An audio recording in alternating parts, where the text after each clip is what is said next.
Hello and welcome to another Hyperdrive Pictures visual effects tutorial.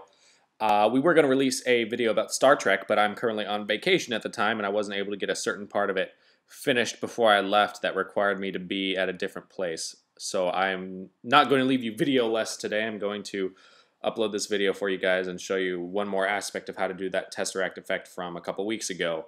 It's how to do the interior of the Tesseract. So last week I showed you how to show beams shooting out of the Tesseract. And this week's video right here is going to be how to do the kind of cloudiness inside of the Tesseract. And if you recall, I in the previous tutorial said use such and such layer, set it to multiply, and then use this track map.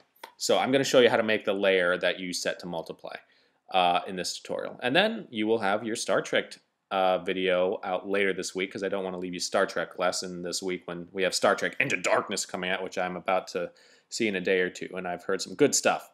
So we are in After Effects. We're going to make a new solid.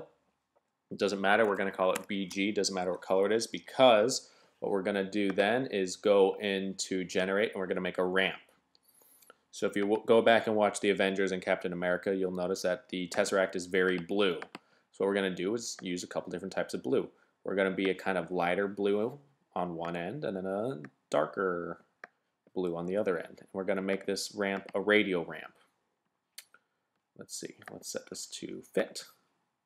And we'll just put this dead center, and then we'll put this over in the corner right there.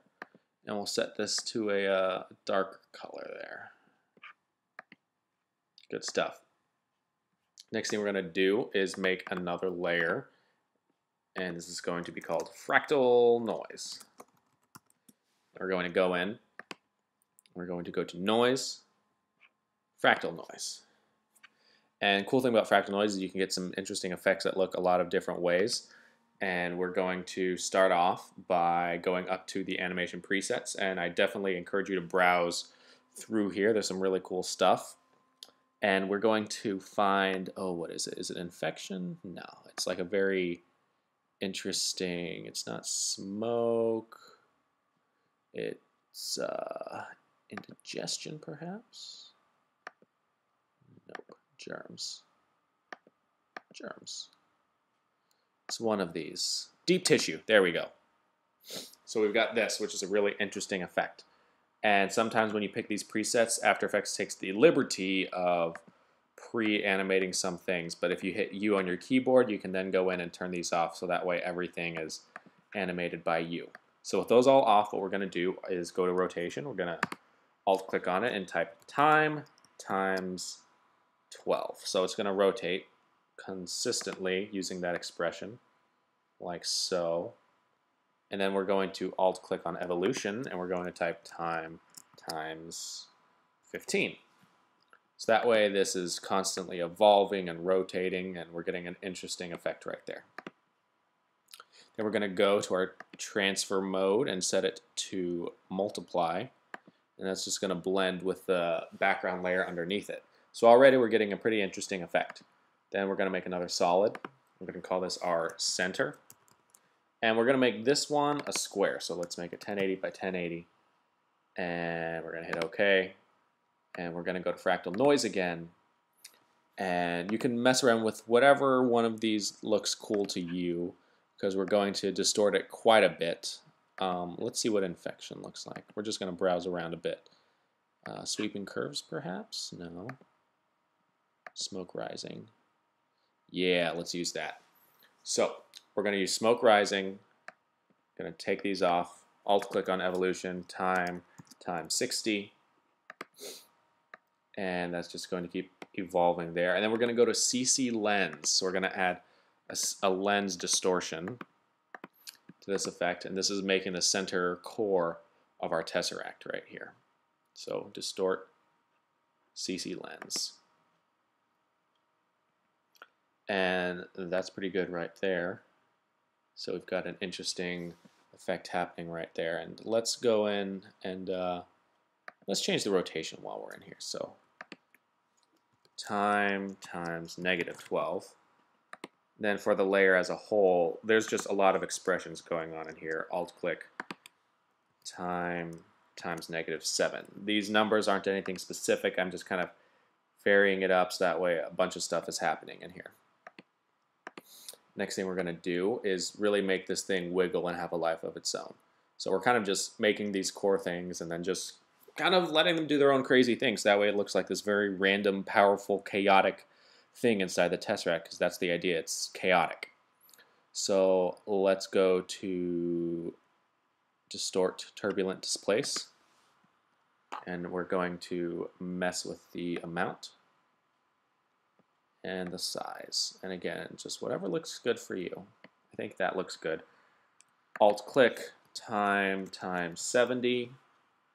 Picking a bit of a higher number here, so that way this is going all over the place. And now we've got this amorphous, shapeless blob. We're going to set it to screen. That's looking pretty cool. You could also set it to multiply, so it blends in differently with the stuff underneath, or you could set it to add. I definitely encourage you to mess with the transfer modes here. You could also make it blue by going in and adding a tint effect, but let's stick with add, because that's pretty interesting right there.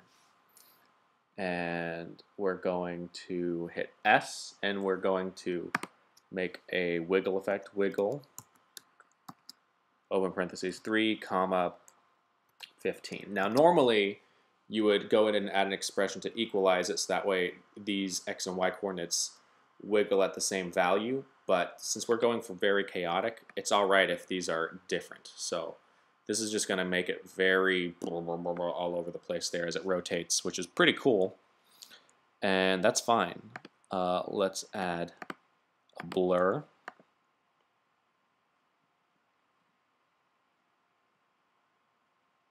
Use a Gaussian blur, and we're just going to blur it out there, so that way it's not so crisp. And I really want this to be kind of blue, so let's make it blue. Let's go to curves,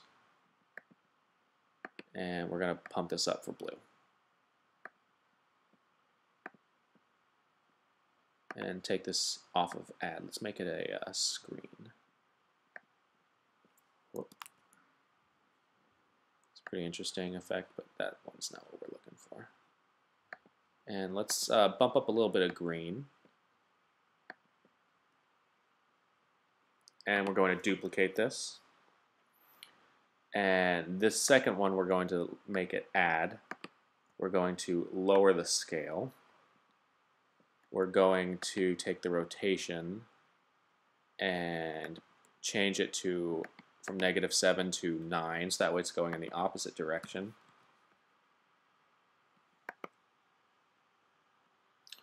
And we're going to get rid of the curves adjustment. So it's just there and it's just bright. I'm going to blur it out a bit more. We've got this solid hot core right there. And we're going to go up to the fractal noise, and we're going to just bump up the brightness. So that's how you get your interesting looking core. We're almost done here. Now we're going to close everything down. We're going to make a new layer, adjustment layer, and it's going to be an exposure layer.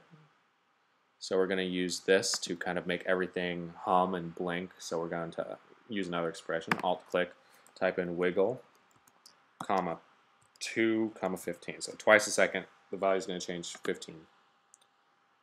And the thing about exposure is it works in smaller increments. So maybe not 15, but 0.15 is what we're looking for here.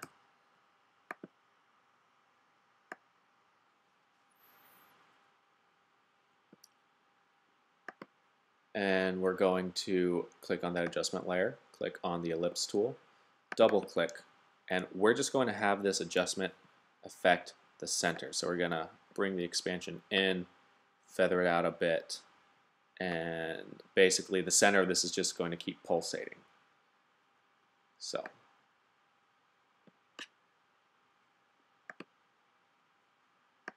and let's bump this up a bit so we can actually see some changes happening. So got a bunch of stuff happening there. And, you know, this is a very free-form effect. You can make it look however you want. You could go in and add some particles in here if you wanted, but that's pretty much the effect. Is very easy. And then you just drag it over on top of your footage. And that's about it. And this is the new version I had. I've made it a little bit different than the original version.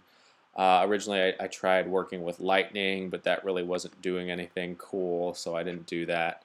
I've got the different centers here with your turbulent displace, and you know, it was pretty cool. So there you have it. That's how you make your Tesseract interior. Hope you enjoyed it. Please subscribe if you do, and we've got a Star Trek video coming out for you later this week, because I don't want to leave you skit video less, because we were originally going to have a skit video this week, and I intend on having that out for you guys. So be sure to subscribe. We upload videos every Wednesday, sometimes tutorials like this, most of the time funny skits on movies like Star Trek or Iron Man. You get the idea. So I'll see you guys on Wednesday.